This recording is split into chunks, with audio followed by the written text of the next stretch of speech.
আজকে যদি আমরা আর আপনারা হয়ে যাই, তাহলে এই নতুন বাংলাদেশ আর হবে না। বিভেদ হয়ে গেল। এই বিভাজনটা ভালো না। কারণ তোমরা বলার সময় বলেছো যে আমাদের এখানে স্বৈরাচারী সরকারের লোক বসে আছে, আমাকে এই করছে। তারা চলে যায় নাই।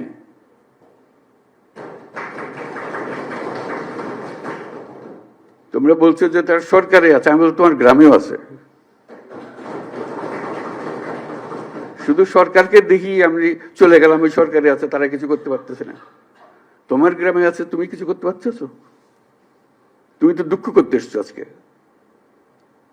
কাজে সেই তেজ আসতে হবে না, এদেরকে জায়গা দেবো না আমরা কোথাও।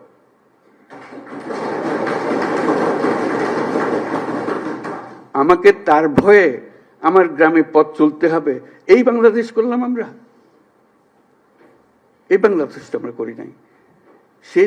সে তার সমস্ত স্বভাব পরিবর্তন করে আমাদের সবার সঙ্গে মিশে যাবে, এটা হবে।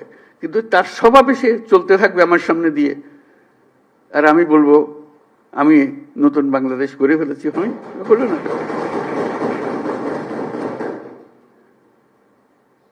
কাজে তাদেরকে জয় করতে হবে, তাদেরকে